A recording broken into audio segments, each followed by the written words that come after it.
दोस्तों, मैं हूं रणधीर सेंगर। आप जब से 2024 के लोकसभा का चुनाव खत्म हुआ है और जिस तरह से अभी जो न्यूज़ चल रहा है कि बीजेपी और आरएसएस के बीच में कोई मतभेद है, जिसकी वजह से जो बीजेपी का प्रदर्शन रहा है, खासकर उत्तर प्रदेश में ठीक नहीं रहा। उसके अलावा हम इस वीडियो में चर्चा करेंगे कि क्या सही में नरेंद्र मोदी सरकार नहीं बनाना चाहते थे। वो चाहते थे कि मैं विपक्ष में बैठूं। तो ये सब बातें जो है चल रहा है, उसके ऊपर हम आज चर्चा करेंगे इस वीडियो में। तो सबसे पहले हम शुरुआत करेंगे इस बात पे कि आखिर बीजेपी और आरएसएस के बीच में क्या चल रहा है और वो कैसा एक माहौल जो 2024 के इलेक्शन के मतलब शुरुआती दौर से और जैसे जैसे फेज आगे बढ़ता गया, उसके बाद उसका रिजल्ट आया और उसके बाद से अभी तक जो एक बोल सकते हैं कि जो माहौल चल रहा है, जो हम सोशल मीडिया पे कमेंट्स देख रहे हैं, जो घटनाएं घट रही है, उससे हम क्या निकालने का प्रयास कर सकते हैं। तो सबसे पहले मैं कुछ घटनाएं बताऊंगा, उसके बाद उसके तार जोड़ के मैं अपने हिसाब से आकलन करूंगा। बाद में आप लोग भी कमेंट के माध्यम से बताइएगा कि आपका इसके ऊपर क्या सोचना है। पहला मैं बोलता हूं कि जेपी नड्डा का एक बयान आया इलेक्शन के पहले कि हम आरएसएस पे डिपेंडेंट नहीं है। मतलब ये एक बयान था जो कि बोल सकते हैं कि आरएसएस के संबंध में बोला गया बयान है। पूरा वर्ड टू वर्ड तो नहीं बोल सकता मैं, लेकिन ऐसा उनका बयान था। अब कट टू आइए कि अरविंद केजरीवाल ने एक नैरेटिव जब से जेल में से बाहर निकले तो उन्होंने शुरू किया कि योगी आदित्यनाथ को जैसे ही बीजेपी जीतेगी और मोदी जी की सरकार आएगी, वैसे ही योगी आदित्यनाथ को साइड कर दिया जाएगा, किसी और को गद्दी में बैठाया जाएगा, उनको साइडलाइन कर दिया जाएगा। उसके बाद कुछ घटनाएं घटती हैं कि आप देखे होंगे कि जो 2000 चुनाव का रिजल्ट आया, उसके बाद 241 सीट मिले। बीजेपी का जो आंकड़ा था वो 370 से, मतलब जो उन्होंने अनुमान किया था उस हिसाब से, और 303 से घट के नीचे आ गया। उसके बाद आपने देखा होगा 2-3 दिन में पहले भागवत जी का बयान आया कि अहंकार वाली बात आई। फिर इंद्रदेश है, उन्होंने उसके ऊपर बयान दिया। तो उसके बाद अभी आपने देखा होगा कि जो योगी आदित्यनाथ हैं, जब भी वो प्रधानमंत्री का शपथ ले रहे थे, उस समय चेहरा जो था वो काफ़ी वायरल हुआ था, काफ़ी उदास दिख रहे थे, काफ़ी मीम्स भी बने थे। लोगों ने कोई प्रो में कमेंट किया था, कोई उनके मजाक उड़ा रहा था, तो ये सोशल मीडिया पे चल रहा था। बाद में वो अमित शाह पे मिलने गए, उनको फुल गुलदस्ता भी दिया। लेकिन कोई और व्यक्ति, कोई और सीएम जाकर गुलदस्ता और मिल के 3-3 आदमी को, बड़े बड़े मंत्री को दे के नहीं आया, मिल के नहीं आया। और अभी देख रहे हैं कि भागवत जी जो हैं वो गोरखपुर गए हुए हैं, उनसे मीटिंग होने वाली है योगी आदित्यनाथ की। अब ये सब घटनाएं घटी। अब ये घटनाएं को देखकर ऐसा लगता है कि बीजेपी के हारने का कारण क्या हो सकता है। देखिए, पहले भी जो बिहार में असेंबली का चुनाव हुआ था तो आपने देखा होगा कि भागवत जी ने एक बयान दिया था जिसका बहुत ही बोल सकते हैं कि गलत प्रभाव गया और बीजेपी को उसका खामियाजा वहाँ के असेंबली चुनाव में उठाना पड़ा था। मैं इस चुनाव की, इसके पहले वाले चुनाव की बात कर रहा हूँ जब बीजेपी को कम सीट आए थे। उसके अलावा आप देखेंगे कि जो बयान है, चाहे भागवत जी दे रहे हो, इंद्रदेश दे रहे हों, तो अब जो इंद्रदेश हैं वो जो हैं, अगर प्रोनाउंसिएशन में कोई कमी है उनके नाम में तो उसके लिए क्षमा कीजिएगा। जो उन्होंने जो बयान दिया वो वहाँ पे अगर देखा जाए तो आरएसएस के जो मुस्लिम जो है अल्पसंख्यक समाज, उसको जोड़ने का प्रयास करते हैं। तो उनका अगर देखा जाए तो लोग काट रहे हैं कि आरएसएस भी अपने को अलग कर रहा है, कि जो उनका जो बयान है वो उनका व्यक्तिगत बयान है। लेकिन भागवत जी का जो बयान है वो व्यक्तिगत नहीं बोल सकते, भागवत जी संघ प्रमुख हैं तो एक बहुत बड़ा बयान है। अब इसको अगर देखा जाए इस तरीके से कि अगर मान लीजिए कि कोई भी व्यक्ति, कोई भी पार्टी हो, तो वो सोचता जरूर है कि भाई इसके बाद कौन आएगा। मैं जैसे कि परिवारवादी पार्टी है तो उसके बारे में अपने बात नहीं कर सकते, चलो उनके बात तो है, लेकिन उनके बाद में उसमें भी एक होता है कि सेकेंड लाइन में कौन रहेगा, थर्ड लाइन में कौन रहेगा, हर जगह होता है। और कई बार ऐसा होता है कि जिसकी वजह से लोग फ्रस्ट्रेट होकर छोड़ भी देते पार्टी, जैसे कि मैं बोल नहीं सकता कि शहजाद पूनावाला बहुत बड़े लीडर है, लेकिन उनको छोड़ने का यही कारण था कि वो चाहते थे कि चुनाव लड़ना अध्यक्ष पद के लिए, और उनको बाद में उनको वो किया गया, दबाया गया, इसलिए वो छोड़ दिया उन्होंने। लेकिन वो ऐसा नहीं बोल सकते कि बहुत बड़े लीडर थे। लेकिन एक होता है, हर आदमी को महत्वाकांक्षा होता है। अगर पॉलिटिक्स में जा रहा है तो महत्वाकांक्षा लेकर जाएगा, पहले विधायक बनना चाहेगा, फिर एमपी बनना चाहेगा, फिर मंत्री बनना चाहेगा। हर आदमी सीएम पीएम का ख्वाब देख सकता है, देखना भी चाहिए।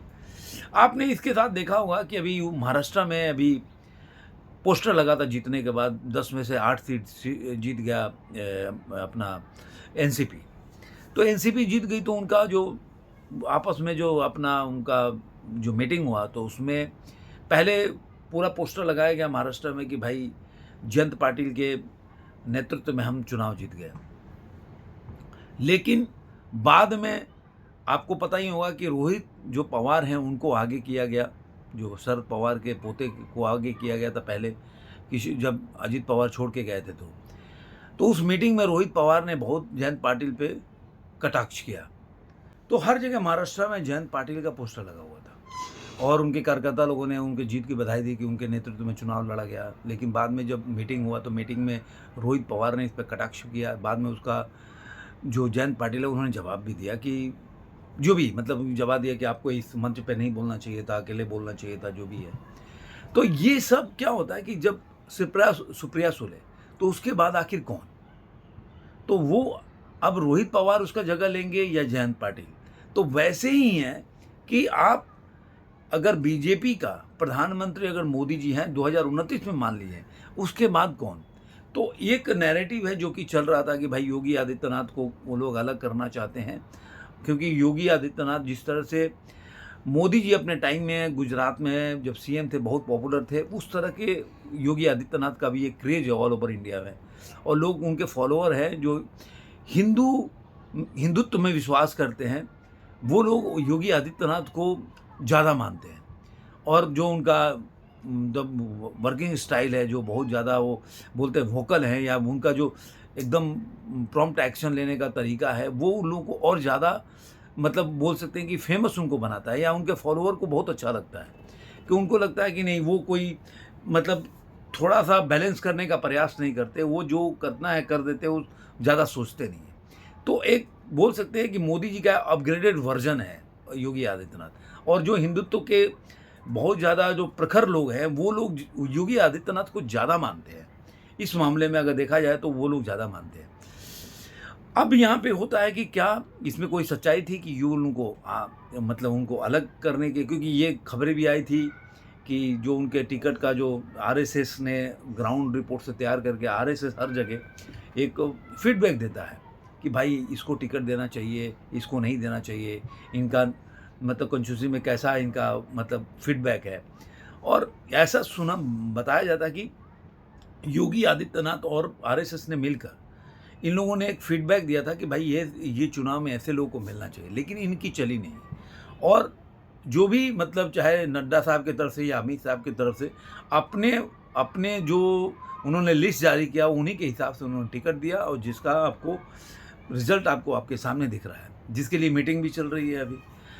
तो कहीं ना कहीं ऐसा लगता है कि आरएसएस तो नाखुश है ही, लेकिन अब अमित शाह क्या कहना चाहते हैं नड्डा साहब को? देखिए, बीजेपी ने भी कहीं ना कहीं उनके जो नड्डा साहब को अध्यक्ष पद से हटाने का, अगर अध्यक्ष पद से हटाकर और दूसरे को अध्यक्ष बना देते, या अध्यक्ष पद से हटा ही देते, और जो कि 31 जनवरी को चुनाव होने वाले है बीजेपी के अध्यक्ष पद का, तो उस समय बीजेपी को जवाब देना, क्योंकि और जो विपक्षी पार्टियां हैं उनको घेर लेती, तो उन्होंने यहाँ पे एक तीर से दो शिकार किया। पहले ही उनको मंत्री बना दिया, तो इनडायरेक्टली उनको ये भी नहीं बोल सकते कि उनको डिमोशन कर रहे हैं। तो एक हो गया कि मंत्री से साइडलाइन भी कर दिया और अध्यक्ष किसी और को बना देंगे। तो अब देखिए, जो पहले वाले जो भूपेंद्र यादव थे, सारे लोग जो अध्यक्ष के रेस में हो सकते हैं उनके अलावा, नड्डा जी के अलावा, वो सारे लोग तो मंत्री बन गए। अमित शाह भी मंत्री ही हैं, अगर उनको भी अगर बनाया जाता तो भी मंत्री हैं, भूपेंद्र यादव भी मंत्री हैं, नड्डा साहब भी मंत्री हो गए, तो आखिर बनेगा कौन? तो ये तो 30 जनवरी को पता, 30 जो जून है उस तारीख को पता चलेगा। लेकिन ऐसा लगता है कि कहीं ना कहीं आरएसएस नाखुश है, और जो एक देवेंद्र फडणवीस का भी आया, जो अभी वक्फ बोर्ड को उन्होंने 12 करोड़ रुपया देने का प्रस्ताव रखा, तो मुझे लग रहा है कहीं बीएचपी ने भी बहुत विरोध किया, आरएसएस के कई लोगों ने भी विरोध किया। तो कहीं ना कहीं मुझे लगता है कि जो एजेंडा बीजेपी चलाना चाहती है वो थोड़ा स्लो लेके जाना चाहती है, और आरएसएस जैसे यूसीसी है उसको लगाने में या सीए लगाने में 5 साल लगा दिए, चुनाव के पहले उन्होंने लगाया, तो आखिर 5 साल तक उन्होंने क्या करते रहे। तो ये सब कोई चीज़ है जिसकी वजह से अब मतभेद के कारण तो वही बता सकते, लेकिन अपने आकलन कर सकते कई मुद्दे पे हो सकता है कि जो आरएसएस चाहती है कि भाई आपके पास इतना मैंडेट है, चलो वाजपेयी जी के पास तो मैंडेट नहीं था, आपके पास मैंडेट है तो चीज़ें को फटाफट करना चाहिए।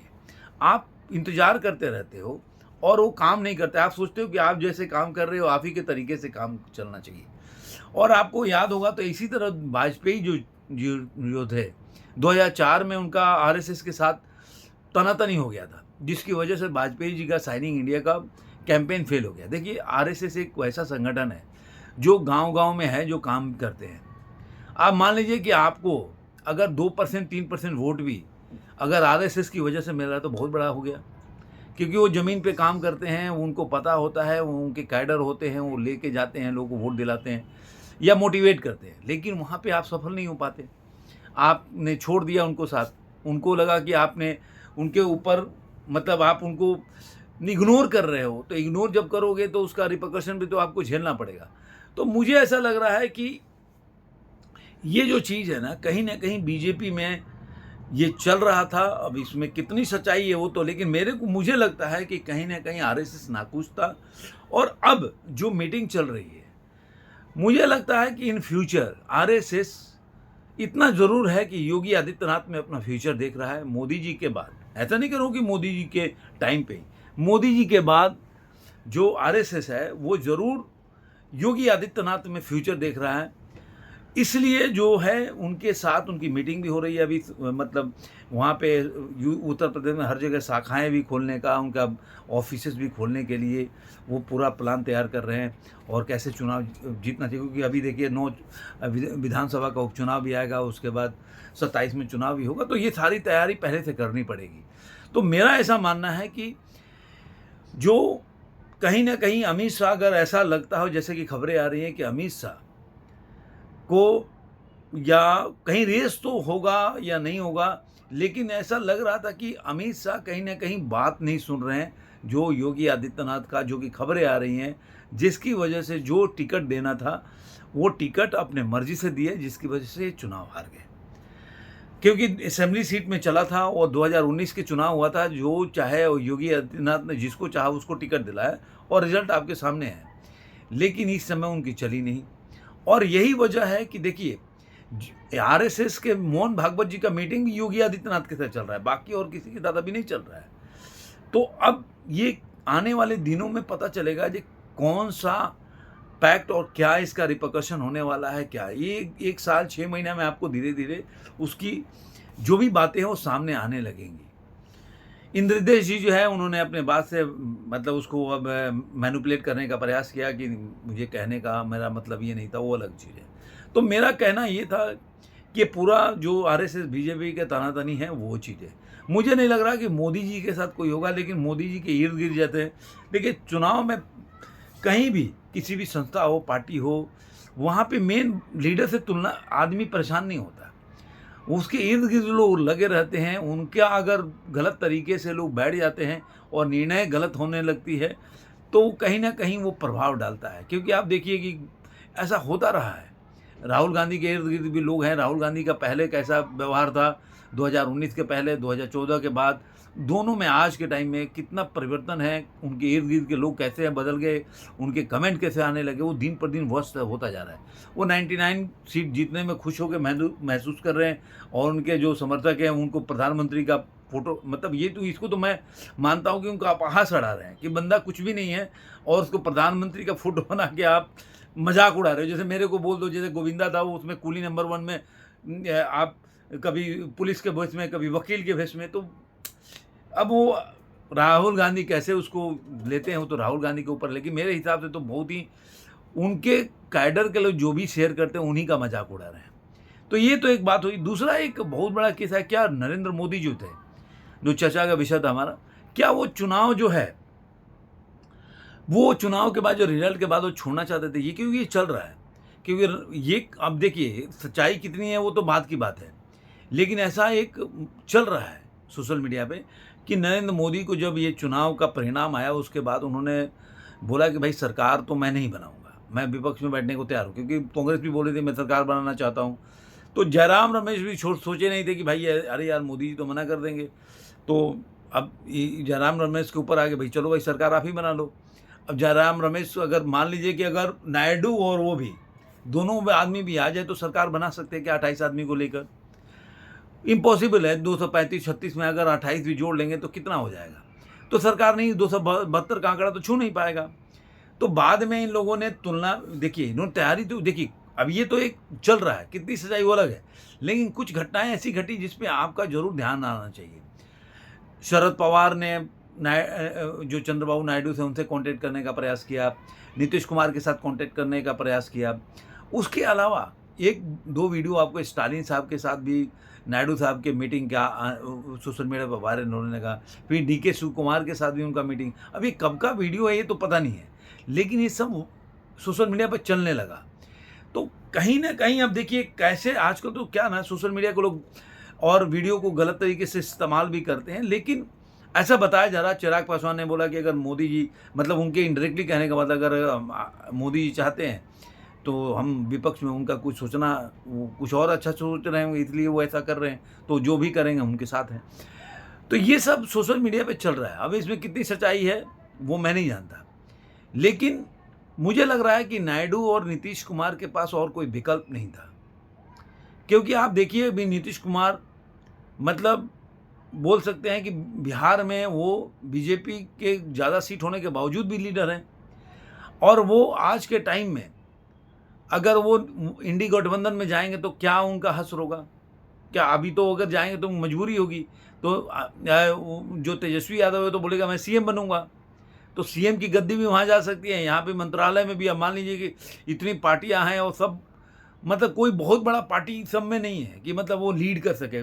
कांग्रेस भी है तो 99 सीट पे है, तो समाजवादी पार्टी वो 36 सीट पे, तो इस तरह से आप जाइएगा। टीएमसी भी एक मतलब अच्छा सीट लेके आई है, तो इसमें इतना ज़्यादा सिर फुटोवर हो जाएगा कि मंत्रिमंडल किसको कितना, उसमें नीतीश कुमार अपना 12 एमपी लेकर करेंगे तो करेंगे क्या?